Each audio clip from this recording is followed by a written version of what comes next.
शुरू करते दोस्तों हमारी आज की अमेजिंग न्यूज सीरीज। आज की सीरीज में आप देखेंगे कि राफेल को पछाड़ने के लिए जर्मनी अब आगे आ चुका है और ये अपना फाइटर जेट भारत को ऑफर करने के लिए सस्ते दाम में भी तैयार है, जो कि काफी शॉकिंग बात है।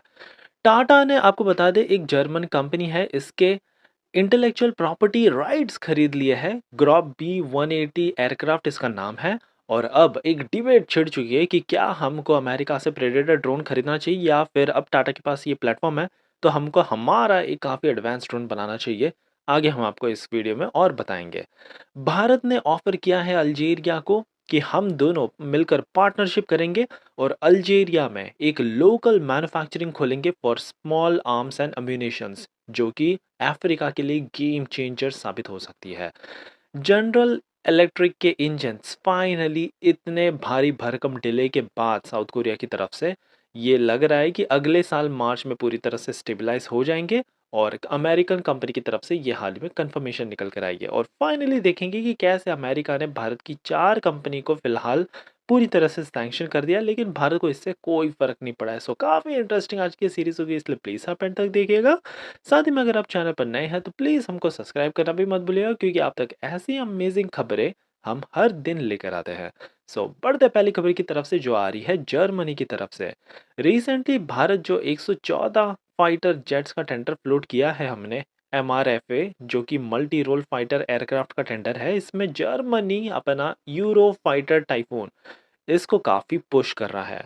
आपको बता दें कि पिछले बार ये ऑलमोस्ट सिलेक्ट होते होते रह गए। सेकंड लोएस्ट बिडर के रूप में निकल कर आए थे टाइफून, और पहला बिडर था लोएस्ट बिडर राफेल, इसलिए राफेल सिलेक्ट हो गया। लेकिन अब जर्मनी ने कमर कस ली है कि अब इस बार तो हम लोएस्ट बिड करके ही रहेंगे और इस बार राफेल को हम जीतने नहीं देंगे। आपको बता दें कि इस यूरोफाइटर टाइफून को काफ़ी सारी कंपनियों ने मिलकर बनाया है। एयरबस, BAE सिस्टम और Leonardo multi role fighter jet ये है। जर्मनी, यूके, इटली और स्पेन, इन 4 देशों ने मिलकर बनाया। लेकिन प्रॉब्लम यहाँ पर यह है कि करेंटली अभी हाल ऐसा है कि यूके को कुछ अपने पोटेंशियल बायर्स ढूंढने हैं इस फाइटर एयरक्राफ्ट के लिए, तो इनको पूरी परमिशन लेनी पड़ेगी इन चारों ही कंट्रीज से। और रिसेंटली जर्मनी के चांसलर ने भी कहा कि हम इस 114 फाइटर जेट के इंजन का टेंडर ऐसे गवा नहीं सकते, ये बहुत बड़ा टेंडर है, पहली बार इनको इतना बड़ा ऑर्डर मिलेगा और भारत को अच्छे से नेगोशिएट करना चाहिए। देखने लायक होगा कि ये नेगोशिएशंस आगे कैसे जाते हैं। हमारी अगली खबर आ रही है एक काफ़ी ज़्यादा गेम चेंजर प्रेडेटर ड्रोन्स जो भारत बना सकता है। आपको बता दें कि रिसेंटली टाटा ने एक्वायर कर लिया है intellectual property rights Grob G180 SPN aircraft का। ये जर्मन कंपनी द्वारा बनाया गया एयरक्राफ्ट है। इसके सारे इंटेलेक्चुअल प्रॉपर्टी राइट्स अब भारतीय कंपनी टाटा के पास है। और अब डिबेट छिड़ चुकी है कि क्या हमको अनमैन्ड प्लेटफॉर्म पर एक कॉस्ट इफेक्टिव हम इसी बेस पर बना सकते हैं। अगर बना लिया तो हमको अमेरिका के प्रेडेटर ड्रोन्स की तो ज़रूरत ही नहीं। एक्सपर्ट्स ने बताया कि हम इसमें एडवांस इंडिजिनस टेक्नोलॉजी डाल सकते हैं, जिसमें electronic intelligence, surveillance, target acquisition, reconnaissance, IAS TAR system, जिसके तहत हम पूरी तरह से फॉरेन बिल्ड प्लेटफॉर्म से छुटकारा पा जाएंगे और भारत में ही ये पूरा अत्याधुनिक मेक इन इंडिया इनिशिएटिव के तहत ये बनाएंगे।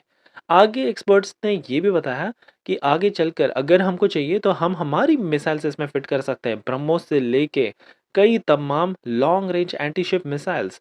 और अगर वही प्रेडेटर ड्रोन के मामले में हमको अमेरिका से उनकी ही मिसाइल खरीदनी पड़ेगी, वो कभी अलाउ नहीं करेगी हमारी मिसाइल्स उनके ड्रोन में फिट करने के लिए। सो ये भी एक गेम चेंजर साबित होगा।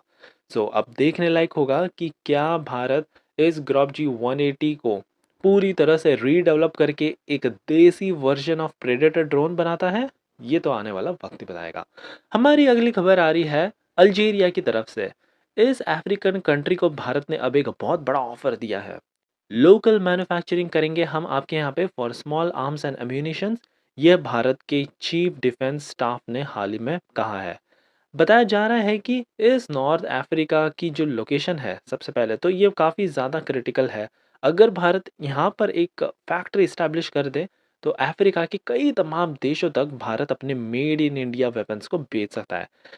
तो अब यहाँ पर प्रपोजल ऐसा है कि भारत एक लोकल मैन्युफैक्चरिंग डालेगा स्मॉल आर्म्स एंड एम्यूनिशंस की अल्जीरिया में।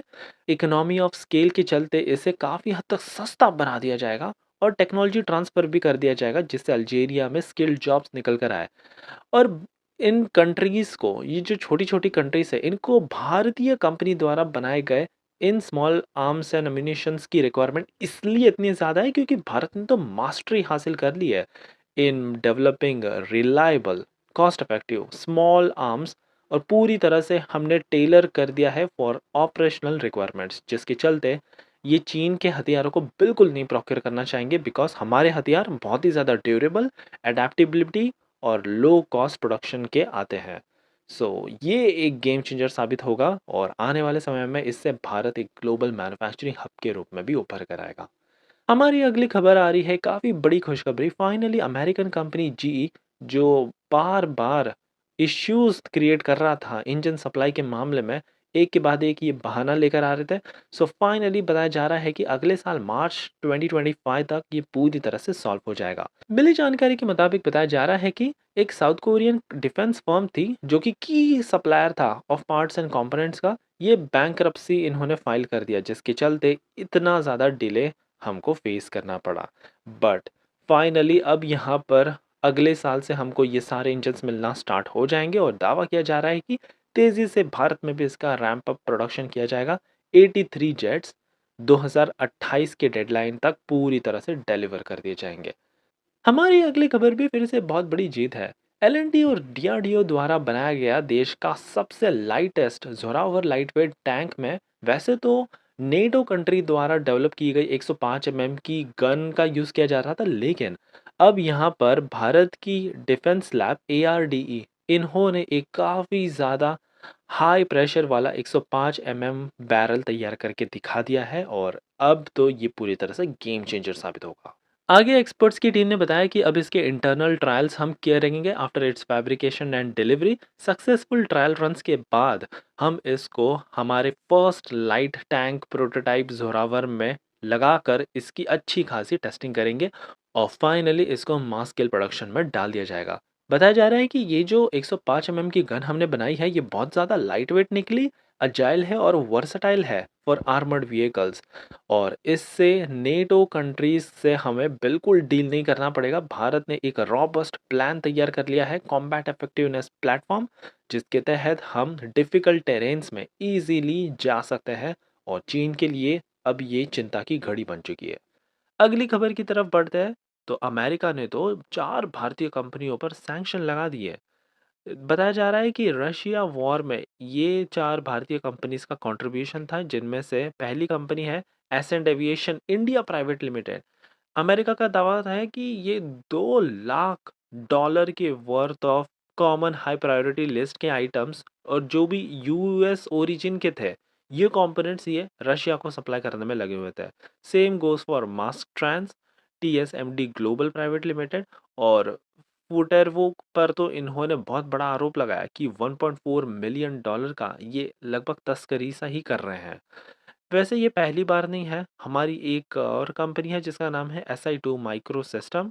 नवंबर 2023 में अमेरिका ने आरोप लगाया था कि ये इंटीग्रेटेड सर्किट्स रशिया को सप्लाई कर रहे हैं और इन पर सैंक्शन लगा दिया।